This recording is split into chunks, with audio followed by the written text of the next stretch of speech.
A very good morning all. In the previous videos we have discussed about the company formation कि किस तरीके से company form होती है और क्या various steps हैं for the formation of a company. साथ ही साथ हमने किया था what is the promotion कि प्रमोशन क्या है और इसको कौन करता है. इसको बेसिकली प्रमोटर करते हैं. तो प्रमोटर्स के क्या वेरियस फंक्शंस हैं, वो ऐसा काम करते हैं, वो किस तरीके से करते हैं, क्या वेरियस प्रोसेस होता है for the formation of the companies that is perform by the promoter itself. तो नेक्स्ट हमारा टॉपिक आता है इसमें legal position of a promoter. एक प्रमोटर का क्या रिलेशनशिप है कंपनी के साथ, बेसिकली हम वो स्टडी करेंगे. What is the legal status या legal position of a promoter with the company.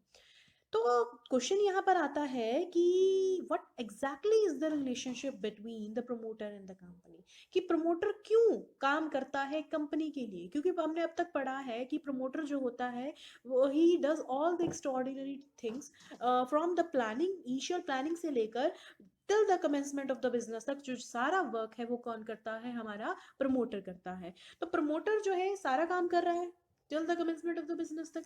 तो क्या रिलेशनशिप है दोनों के बीच में, क्यों वो काम करता है कंपनी के लिए. तो क्या वो एक एजेंट है कंपनी का, क्या ट्रस्टी है, या ओनर है, या कोई ऑफिशियल या एम्प्लॉय है कंपनी का. तभी वो एक तरीके से कंपनी के लिए काम कर रहा है, तभी वो उसका रिलेशनशिप कंपनी के साथ जुड़ा होगा, तभी तो वो काम करेगा. ठीक है. तो हम ये स्टडी करेंगे कि क्या लीगल रिलेशनशिप है दोनों के बीच में. तो अगर हम बोले कि वो एजेंट है कंपनी का, ठीक है, तो एजेंट, ट्रस्टी और ऑफिशियल और एम्प्लॉय होने के लिए उसको क्या करना होगा, कॉन्ट्रैक्ट करना होगा कंपनी के साथ.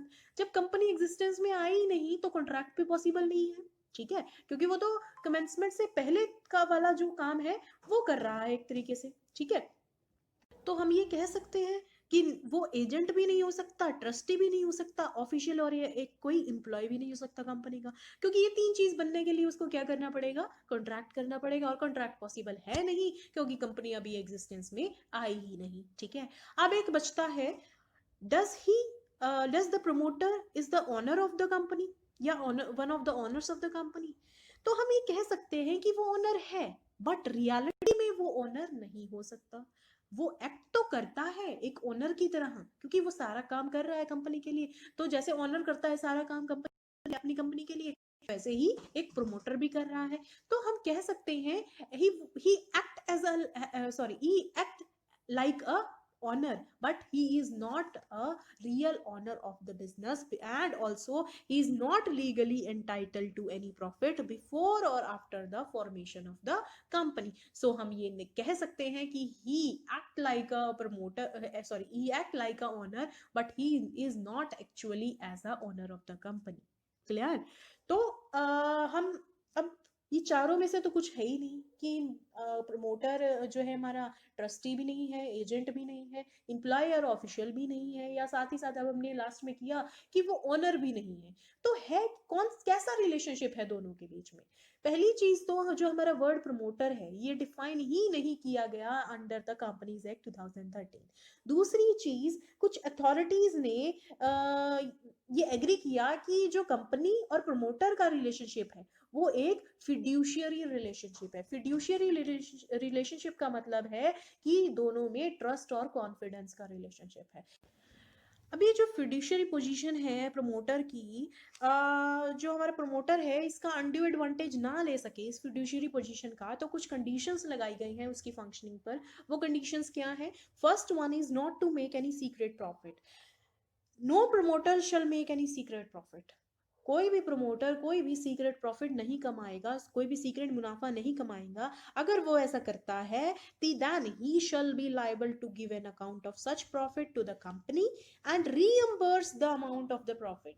यानी उसका डिस्क्लोजर करना होगा उसको कंपनी के सामने, और साथ ही साथ जो अमाउंट उसने कमाई है वो एक तरीके से वापस करनी होगी टू द कंपनी. ठीक है. साथ ही नेक्स्ट हमारी जो कंडीशन आती है वो आती है कि not to earn profit on personal assets. मान लो प्रमोटर ने जो है कोई अपनी पर्सनल एसेट्स कंपनी को सेल करी और उससे जो है कोई प्रॉफिट कमाया है. ठीक है. और कंपनी को उसने एक तरीके से ये सब चीजें डिस्क्लोज नहीं की, तो अगर कंपनी को पता लग जाता है then the promoter should return the profit to the company and repudiate the contract under which the sale is made. ठीक है। तो एक तरीके से कॉन्ट्रैक्ट भी खत्म करना पड़ेगा, उसको रेपुडिएट करना पड़ेगा, और जो कमाई है on selling of the assets वो भी उसको रीइंबर्स करनी पड़ेगी टू द कंपनी। ठीक है, तो ये कंडीशन है जब भी अब हमने स्टडी कर लिया इसमें कि लीगल पोजीशन जो है प्रमोटर की, या एक तरह से जो रिलेशनशिप है एक प्रमोटर और कंपनी का, वो क्या है, फिड्यूशियरी रिलेशनशिप है, यानी ट्रस्ट और कॉन्फिडेंस का रिलेशनशिप है। तो ये ट्रस्ट और कॉन्फिडेंस का रिलेशनशिप जो है, इसका अनड्यू एडवांटेज भी एक तरीके से हमारा प्रमोटर उठा सकता है, इसलिए कुछ कंडीशंस उस पर लगाई गई थी। So promoter should keep in mind all these conditions while performing his function as a promoter. Next comes what are the main rights of a promoter. Promoters के क्या main rights हैं? First आता है हमारा right to get legitimate preliminary expenses. Right to get pre legitimate preliminary expenses का मतलब है basically जो हमारा प्रमोटर होता है, अभी कंपनी एग्जिस्टेंस में ही आई नहीं है, एग्जिस्टेंस में आने से पहले वाला सारा काम कौन करता है, प्रमोटर करता है।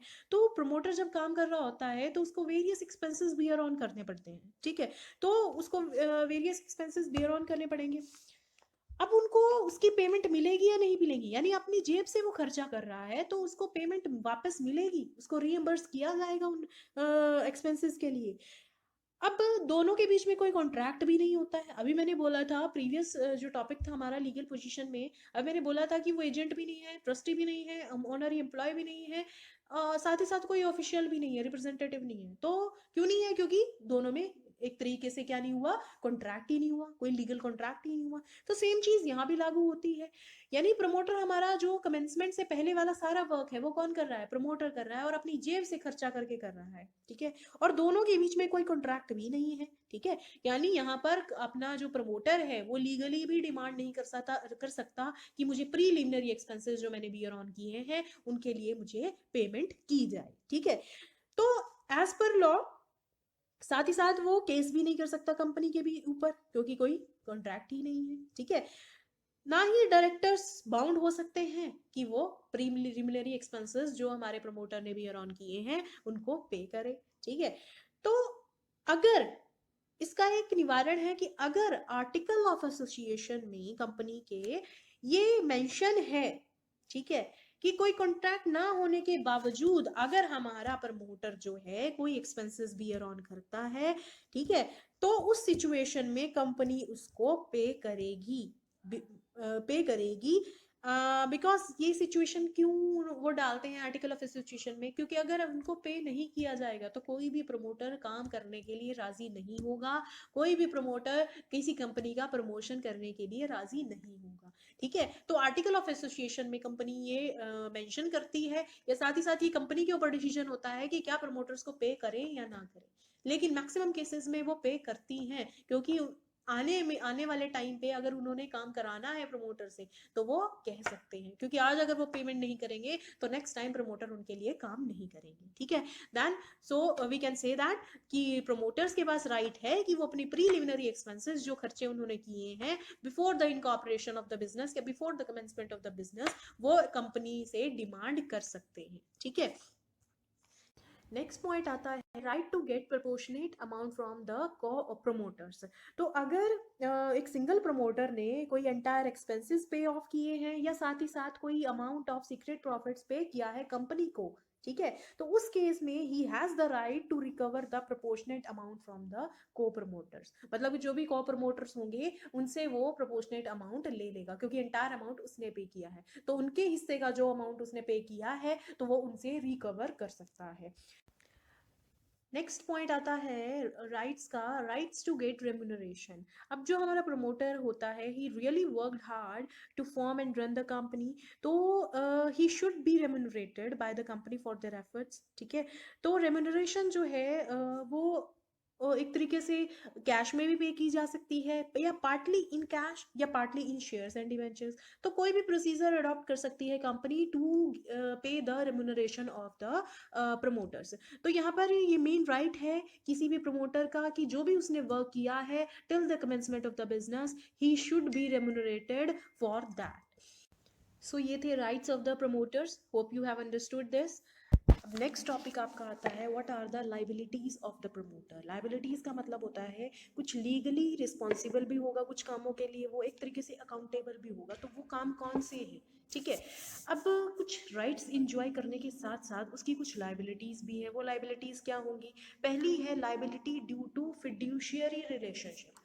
अब एज यू ऑल नो कि प्रमोटर और कंपनी के बीच में फिड्यूशियरी रिलेशनशिप होता है, ट्रस्ट और कॉन्फिडेंस का रिलेशनशिप होता है।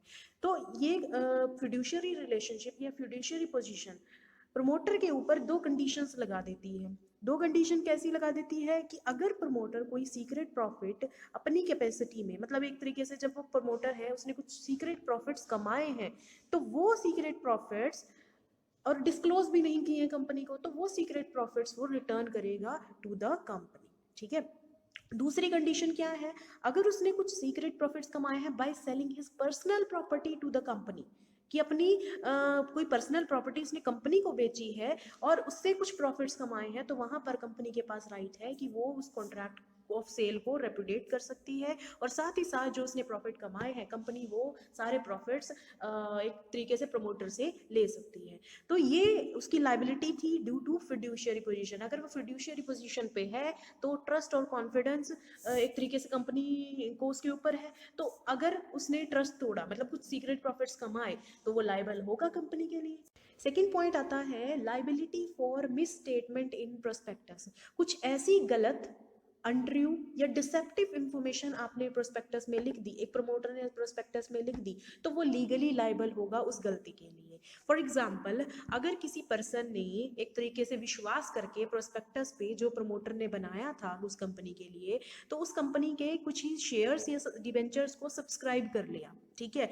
तो जो एग्रीव्ड पार्टी होगी, अब इंफॉर्मेशन तो उसमें गलत थी, अब उसने सब्सक्राइब भी कर लिया, एक तरीके से इन्वेस्ट भी कर लिया, तो यहाँ पर जो एग्रीव्ड पर्सन था वो प्रमोटर के खिलाफ केस कर सकता है फॉर द कंपनसेशन, या उसको कोई लॉस या डैमेज हुआ है तो उसके लिए आप वो पर्सन जो है, एग्रीव्ड पर्सन जो है जिसके साथ एक तरीके से छल हुआ है, एक तरीके से धोखा हुआ है, तो वो एक तरीके से क्या कर सकता है, यहाँ पर क्लेम कर सकता है फॉर एनी कंपनसेशन, ठीक है। तो यहाँ पर कोई भी मिसस्टेटमेंट अगर प्रोस्पेक्टस में दी जाएगी तो आपका प्रमोटर जो है वो लीगली लाइबल होगा उस गलती के लिए।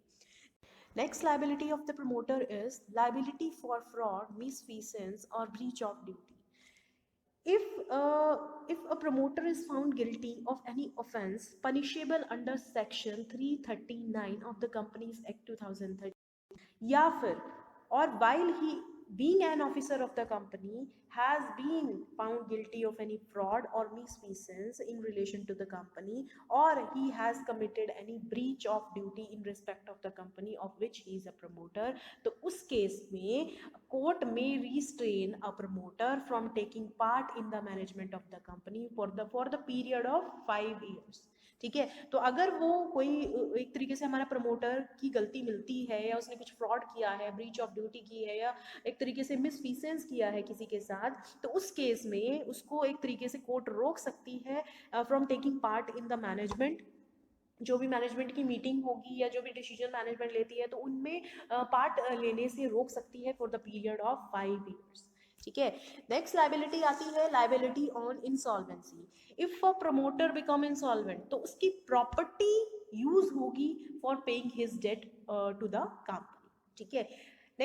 नेक्स्ट लाइबिलिटी आती है liability on the death of a promoter. In the event of the death of a promoter, जो कंपनी है can recover the all the damages और compensation from the property of the disease person.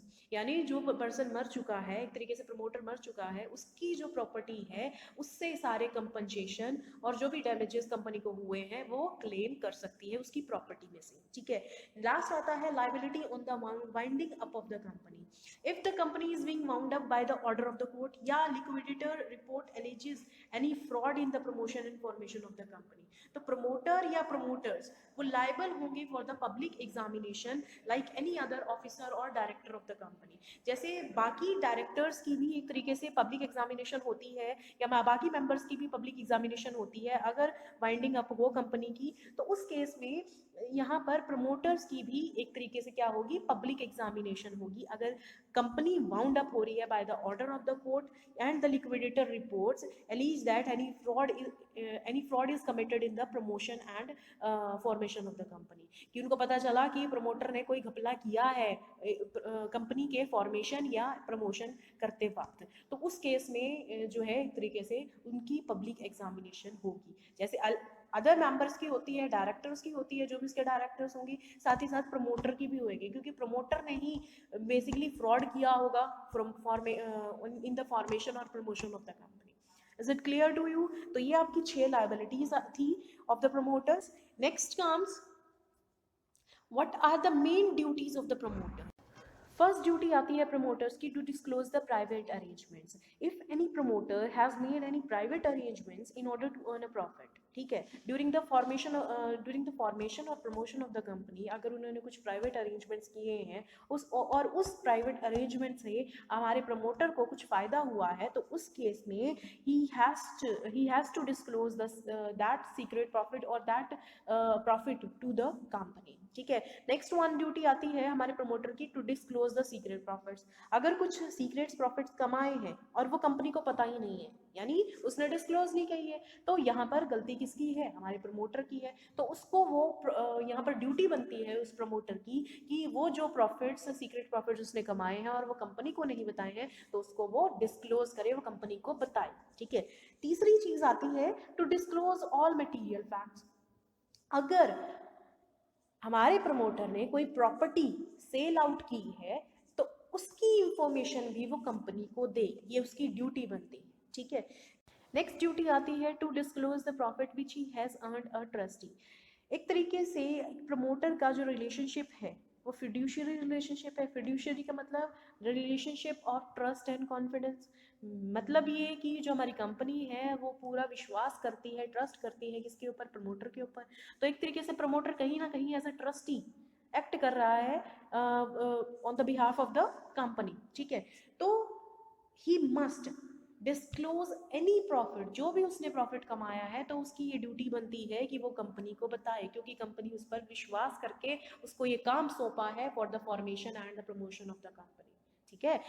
Next आता है to show goodwill towards future share holders.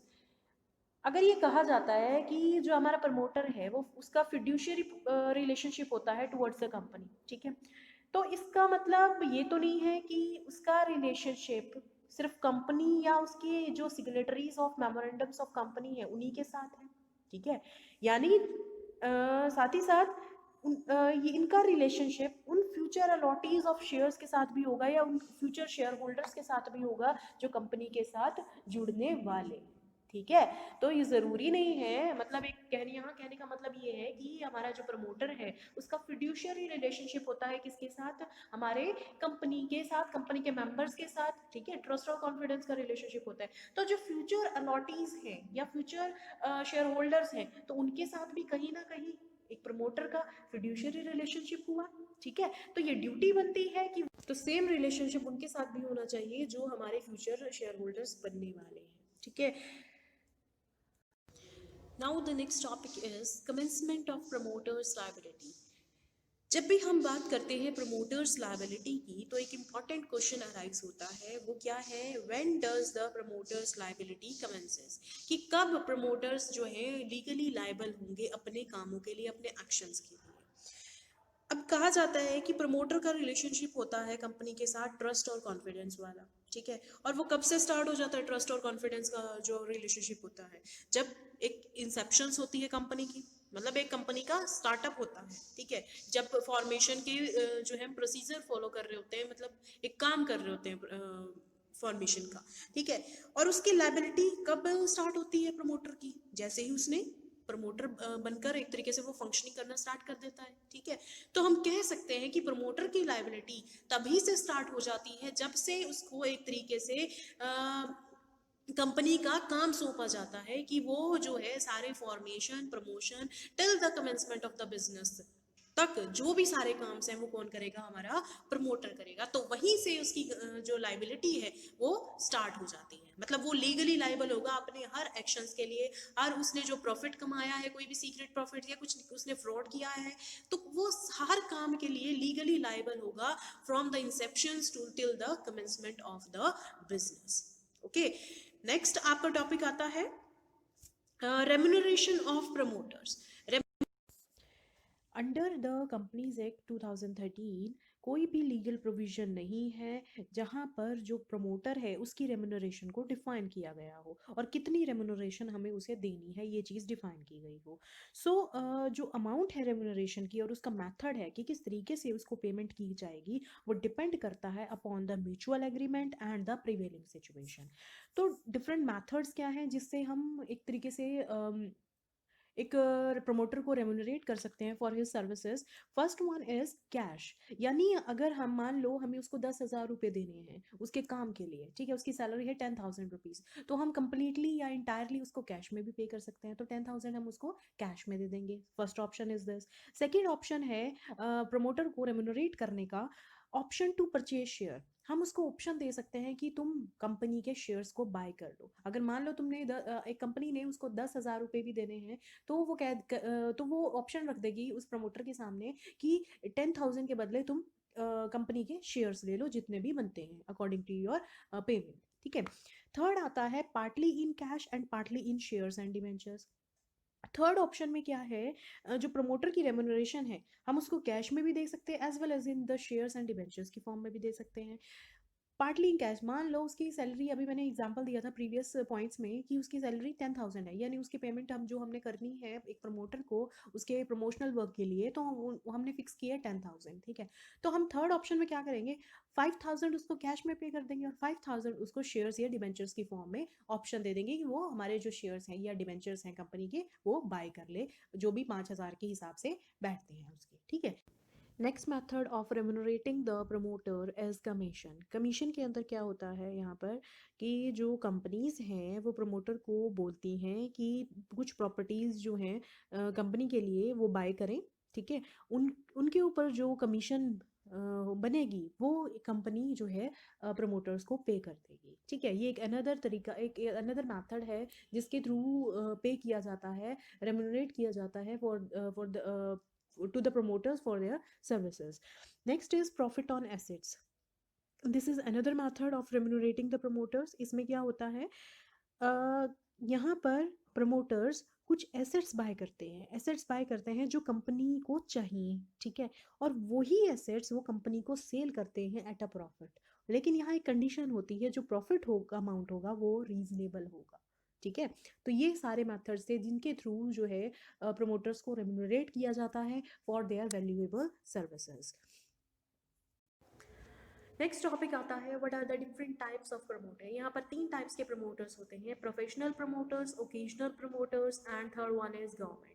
तो हम अभी इन्हें detail में पढ़ेंगे। फर्स्ट वन आता है प्रोफेशनल प्रमोटर्स। प्रोफेशनल प्रमोटर्स कौन से होते हैं, ये वो पर्सन होते हैं जो प्रमोशन ऑफ द कंपनीज में स्पेशलाइज होते हैं, मतलब एक तरीके से किस तरीके से प्रमोशन किया जाता है कंपनी का उस काम में माहिर स्पेशलाइज होते हैं। ठीक है, अब इंडिया में प्रोफेशनल प्रमोटर्स का बहुत ही मतलब एक कम नंबर है। ठीक है, या एक तरीके से कह सकते हो कि बहुत ही कम है।